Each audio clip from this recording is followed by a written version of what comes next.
Diversité d'idées, diversité de communautés, diversité d'opinions, diversité de religions, diversité de pratiques, diversité de politiques. Mesdames, Messieurs, bienvenue à Diversité Victo.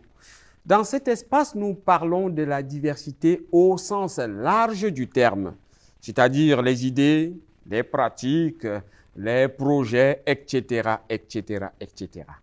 Et comme on ne peut pas parler de diversité étant seul, je suis accompagné d'une magnifique personne que je vais vous laisser la possibilité de découvrir tantôt.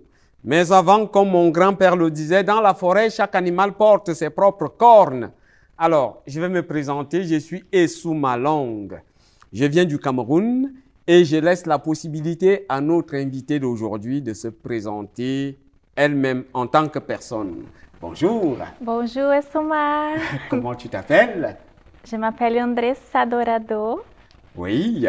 Alors, Andressa Dorado, vous venez d'où? Du Brésil. Vous venez du Brésil? Oui.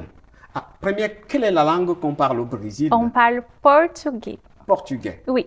Alors, mesdames, messieurs, vous avez compris, nous avons aujourd'hui quelqu'un qui va nous dire quelques mots en portugais. Si on n'a pas la chance de parler portugais, vous allez quand même découvrir que cette personne a un accent. Vous allez admirer, apprécier la beauté de son accent. C'est ça aussi la diversité ici à Victoriaville. Nos accents, nous sommes différents de vous et des autres. Merci Andressa. Alors, on t'aime bien à Victoriaville avec ton accent et le portugais. Alors, tu viens du Brésil. Oui, je viens du Brésil. On va commencer par parler un peu du Brésil. Ah, Le oui. Brésil, il se situe où? Mon pays est situé à América latine, América do Sul. Ok. Et c'est le seul pays qui parle portugais Ah. dans l'Amérique. Uh-huh. Et c'est un pays plus immense. Oui. Immense. Et c'est comme au Canada. Oui. Oui, c'est comme au Canada, mais on a beaucoup de monde. C'est presque 200 millions de personnes. Ah, sérieux, ça, je ne savais pas. Oui, c'est plus de 200 millions de personnes. 200 millions de personnes. Oui. Le Brésil. Oui. Waouh. Très immense. Oui, c'est le très seul immense. pays qui parle portugais. Oui. Et bon, alors, au niveau de la diversité, c'est-à-dire que diversité de culture, diversité d'humains. Vous voyez, moi, j'ai des problèmes à parler français. Ah, je sais le français, c'est toujours un défi, mais on y va. Mais oui, il faut qu'on y aille. Tu parles bien. Moi, je te dis que moi, je te comprends. Et si je te comprends, je suis convaincu que les téléspectateurs vont également très bien te comprendre. Oui. Alors, n'aie pas d'hésitation à t'exprimer. La question que je voulais aborder, c'est celle de la diversité. Au Brésil, il doit y avoir beaucoup de monde qui sont différents. Oui, on est le pays plus mélangé au monde. Le pays le plus mélangé du monde. Oui, parce que nous sommes comme le Canada aujourd'hui. Au passé, on a reçu beaucoup d'immigrants de tout le monde, de l'Afrique, de partout au monde. Et aujourd'hui, c'est le pays plus mélangé au monde. Ah oui. On a beaucoup de diversité. Oui. Alors, je sais que le Brésil a eu, à l'époque de l'esclavage, il y avait c'était une destination importante. Oui. Et ça avait déjà amené beaucoup d'Africains à cette partie du monde-là. Donc, il y a des gens qui viennent par exemple, du Cameroun, du Congo, de beaucoup de pays d'Afrique noire. Est-ce qu'il y a aussi des gens qui viennent d'Europe? Oui, bien sûr. On a beaucoup de colonisation,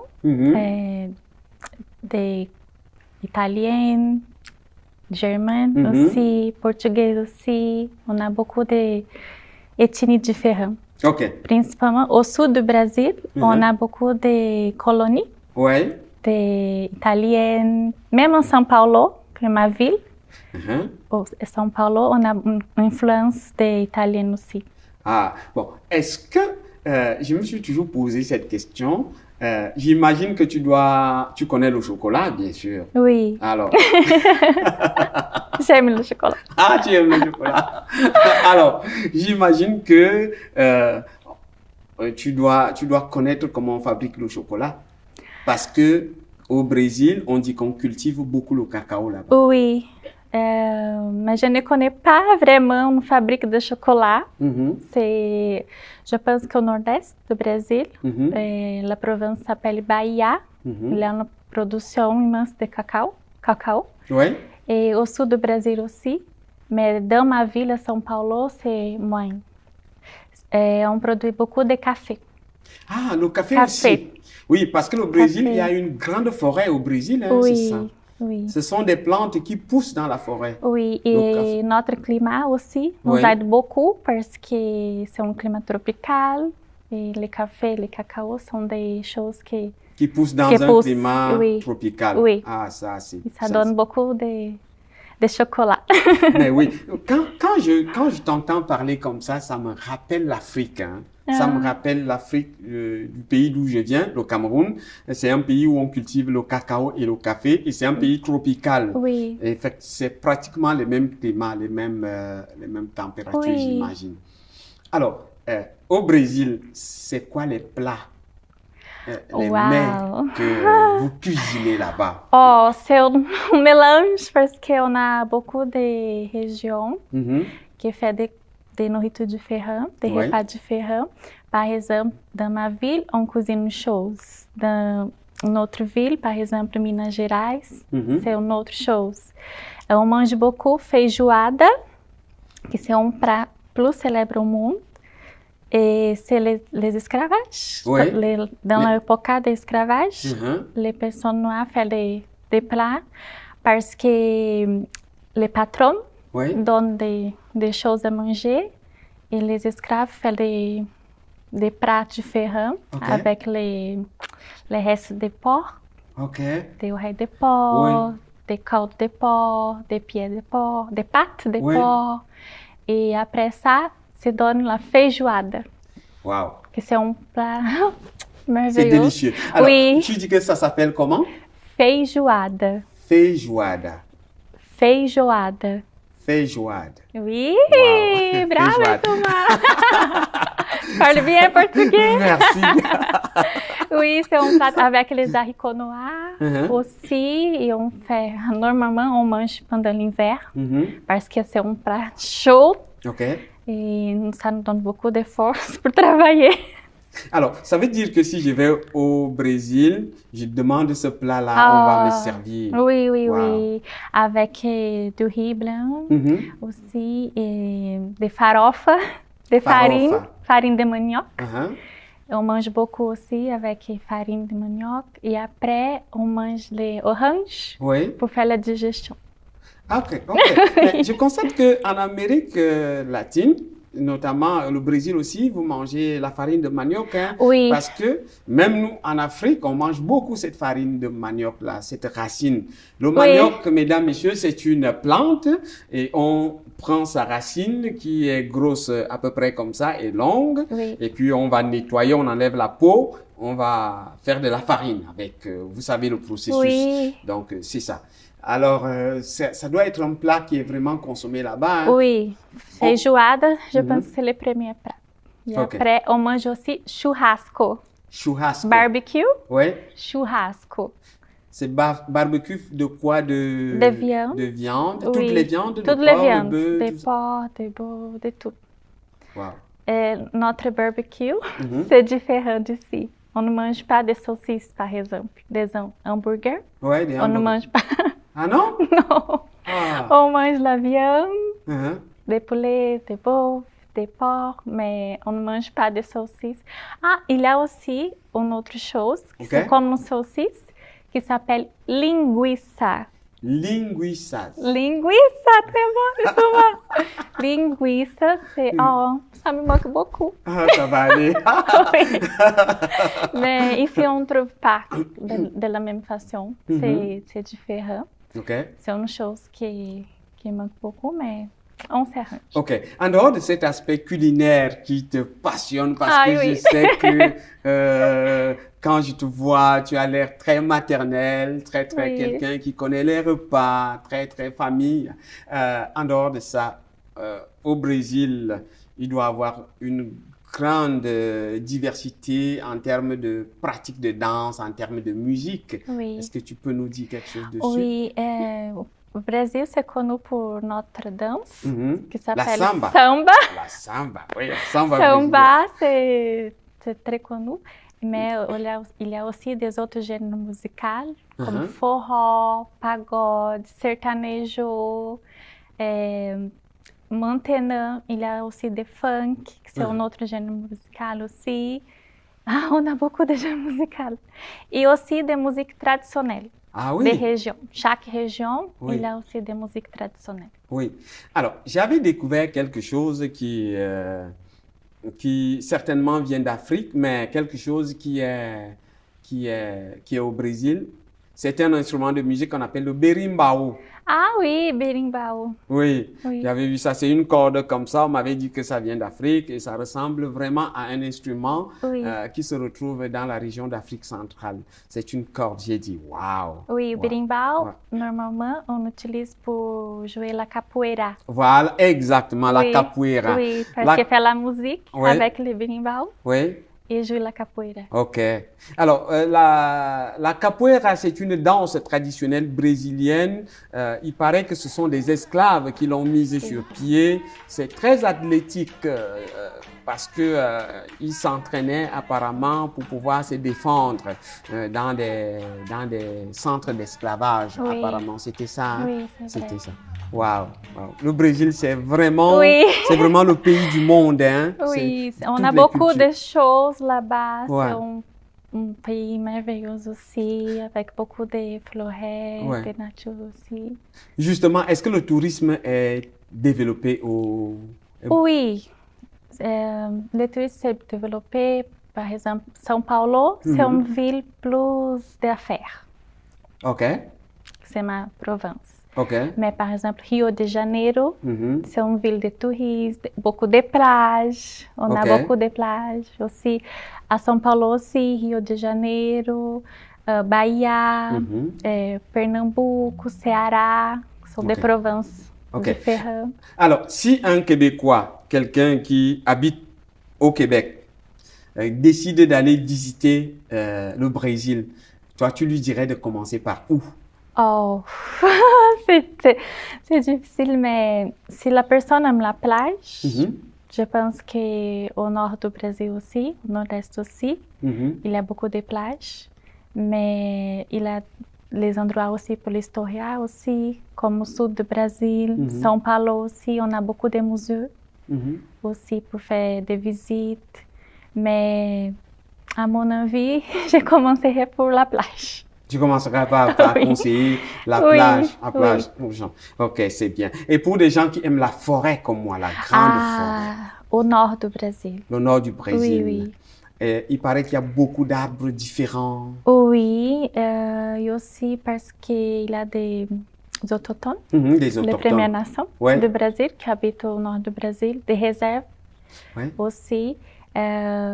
Pará, Rondônia, Roraima sont des provinces qui ont beaucoup de forêts. Ok. Comment on appelle ces Premières Nations-là du Brésil? Au Brésil, on parle le peuple indígena. Ah, le peuple indigène. Indigène. Wow. Oui. Wow. C'est un peu comme ici aussi, hein? Oui. Comme les Premières Nations d'ici. Oui. Ouais. Est-ce qu'ils sont bien traités? Est-ce que... Oui, on a des réserves indígenas. Indigènes, Oui, au nord du Brésil aussi. Mais il y a aussi des réserves qu'on ne peut pas y aller parce que c'est totalement interdit, le contact avec les personnes. Ah oui? Oui.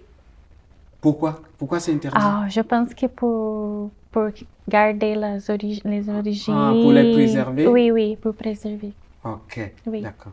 Alors, l'autre chose, c'est qu'on a parlé de la nourriture, on a parlé un peu de danse et de musique, mais le Brésil est un grand pays de football. Soccer. Oui. Ici, on appelle le soccer. Oui. Oui, c'est les sports plus connus. C'est le sport le plus connu. Oui. Le soccer. On a beaucoup de joueurs. Oui, beaucoup de joueurs. Comme Neymar, Ronaldo. Maintenant, ça bouge beaucoup, c'est différent. Mais avant, on a Ronaldo Fenômeno, Rivaldo, beaucoup de personnes très célèbres. Ok. Mais maintenant, ça a changé beaucoup. Et je ne connais pas bien tous les joueurs de soccer du Brésil. Ok. Mais au-delà de ce sport-là, est-ce que au Brésil, il y a d'autres sports qui sont développés? Ah oui, comme volley. Ouais, le volleyball. Volleyball aussi, Ouais. des plages et des des cadres. Ouais, ouais. Aussi. Il y a des centres Oui. de sport, ouais. Oui, même les athlétisme. Ouais. Athlétisme aussi, gymnastique aussi, natation aussi. C'est beaucoup de sports. Ah, c'est bien, Oui, oui, oui. c'est super. Alors, Oui. on a parlé du Brésil, maintenant revenons au Québec. Oui. Alors, Andressa, tu es au Québec depuis combien de temps et tu travailles où? Oh, ça fait 12 ans que j'habite ici à Victoriaville. Ok. Je viens pour travail avec mon mari. Je viens acompanhar mon mari qui trouvait un travail ici à Victor.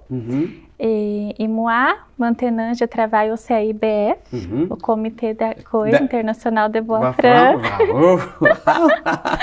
Ça fait un an que je travaille au CIBF. C'est super ça. Oui, oui, oui. Ouais. Ah, c'est bien. Alors, dans ton travail, est-ce que tu rencontres des gens issus d'autres cultures? Oui, bien sûr. J'ai fait un travail au CIBF. Je suis responsable pour le rapprochement de communauté. J'ai fait le lien avec la nouvelle famille, des nouveaux arrivants, avec la communauté québécoise.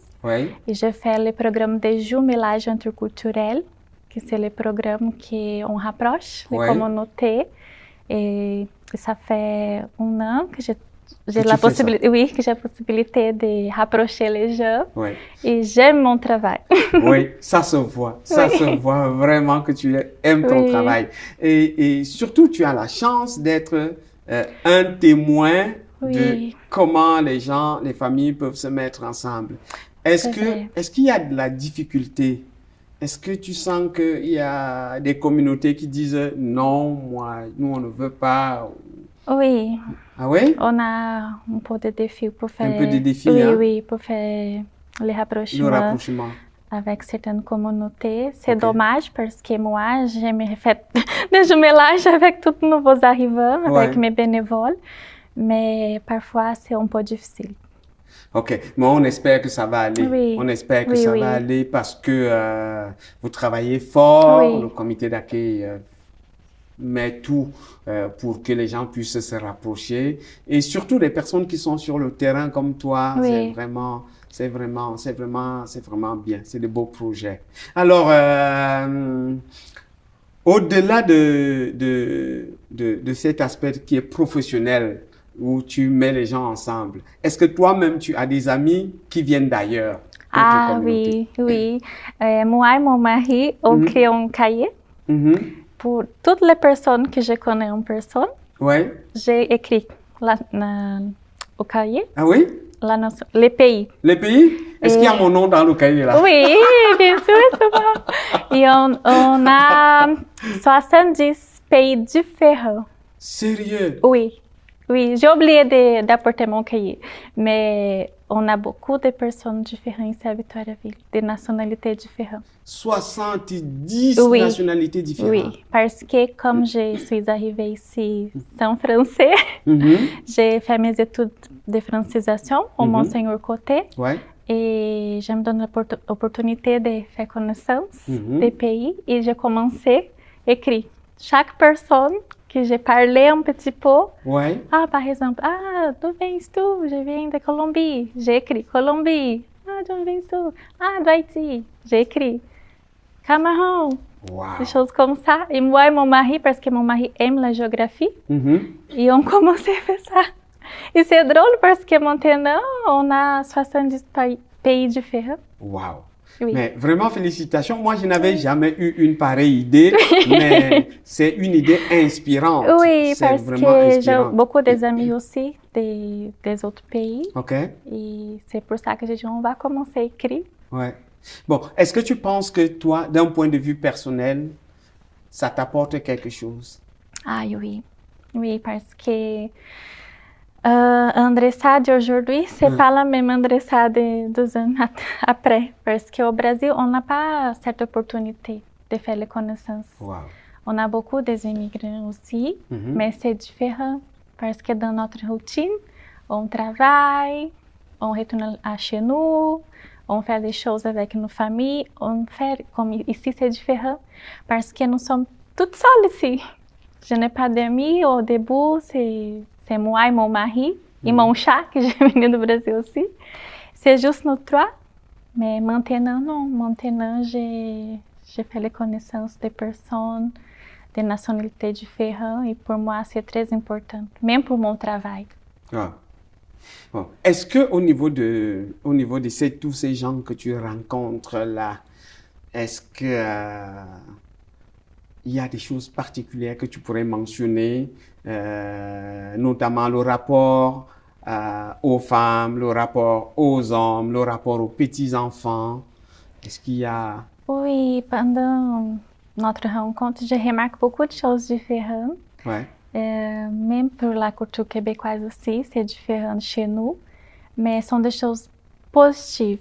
Par exemple, je remarque les enfants qui sont venus de l'Afrique, ils sont très amoureux avec moi, par exemple. Très affectifs. Affectifs, ouais. Oui, ils sont très affectifs. Ils me voient une fois, deux fois, et après ça, Madame Andressa, ils me donnent des câlins. Ah, c'est beau ça. Et chaque personne que j'ai fait la connaissance, c'est de façon différente et spéciale. Wow. Oui. Wow. Ça, c'est super, oui. super, c'est bien. Alors, excuse-moi, hein, j'ai vraiment beaucoup d'émotions. Ah. Ton propos, c'est un véritable témoignage parce que tu es en contact avec ces populations qui arrivent. Justement, je voudrais te poser une question, c'est de savoir, il y a des gens qui pensent que les nouveaux arrivants viennent prendre leurs choses, que les nouveaux arrivants vont déranger leur société, que les nouveaux arrivants peuvent apporter des problèmes.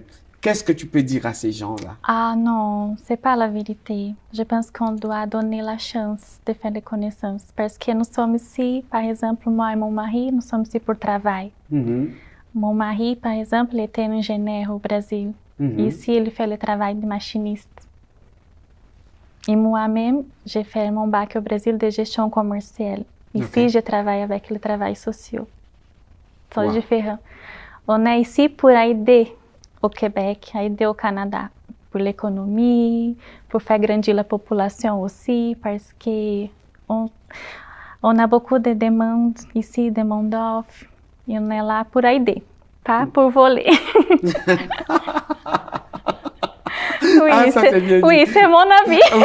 oui, ton avis, je partage également, c'est ton avis. Oui, parce qu'on est ici pour aider, faire grandir notre communauté brésilienne aussi, par exemple, parce qu'au début, c'est petit, maintenant commence à grandir aussi. Et même nous, au CIBF, on a beaucoup de travail parce qu'on reçoit beaucoup d'immigrants. Oui. Et la majorité, peut-être, c'est des personnes réfugiés, mais on a beaucoup aussi de personnes qui viennent pour travail. Oui. Ah, vous avez compris, mesdames, messieurs, les immigrants sont ici pour aider également, pour permettre à la société de grandir, pas pour voler. Non. Non. C'est mon avis. Ouais. Ça, c'est très bien dit. C'est bien dit. Ah, j'aime ça. Alors, j'ai une autre question à te poser, c'est celle de savoir si toi, tu étais la mairesse de Victoriaville, c'est-à-dire c'est toi qui décides de comment la ville doit évoluer, comment ça doit se développer. Qu'est-ce que tu vas travailler en premier? C'est drôle cette question parce que dans ma communauté brésilienne, mes amis parlent que je suis la mairesse. Oui, la mairesse. Parle avec Andressa, ah, va t'aider. Parle avec Andressa. Parce que tu connais beaucoup de monde, hein, c'est ça? Oui, je parle que c'est un cadeau de Dieu. Parce que je connais beaucoup de monde ici à Victoriaville, même dans les autres régions. Ah oui. Et moi, c'est la maître. Oui, la mairesse. Moi, je continue le travail parce que Victoriaville, c'est une ville accueillante. Une ville accueillante. Oui. Même la communauté québécoise. Par exemple, nous, on habite un bâtiment avec des personnes âgées. Ils sont très gentils avec nous. Même un couple nous a dotés. Ah oui? Oui. Ils nous donnent des câlins, viennent s'asseoir avec nous, donnent des cadeaux. Et moi, je pense que le maire de Victoriaville fait un bon travail. Et à mon avis, je continuerai le travail aussi et accueillir les immigrants. Parce que je pense que c'est très important. Et une chose, quand on travaille avec l'amour, les choses s'arrangent toutes seules. Tout à fait. Tout à fait. Oui. Tout à fait. Le Comité d'accueil international des Bois francs, c'est un organisme vraiment qui remercie tous les autres organismes et surtout les autorités pour la collaboration et le soutien que ces organismes-là apportent au Comité d'accueil international des Bois francs. Ça, c'est bien. Ça veut dire que si vous étiez la mairesse, qu'est-ce que vous alliez faire? D'abord, construire les maisons pour les nouveaux arrivants? Oui, je pense que la partie du logement, même pour la santé, c'est un grand défi au Québec. Mais je pense que de petit, on va construire une chose solide.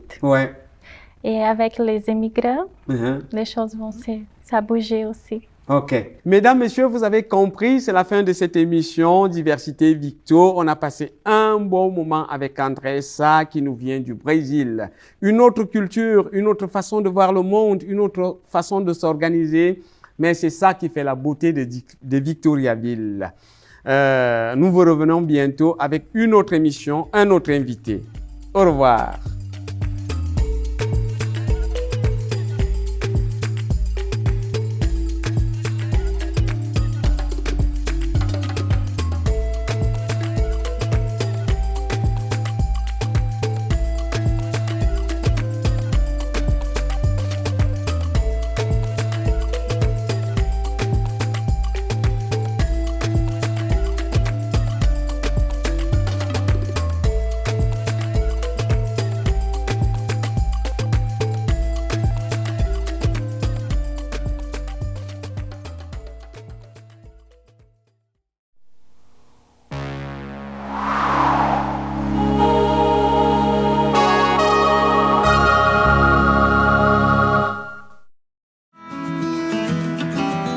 Écoutez, ici à la télévision communautaire, mon implication à TV-CBF date, de 36 ans.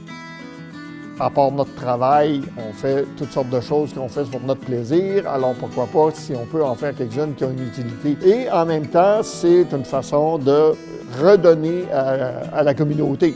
Mon nom est André Pelchat et je suis bénévole.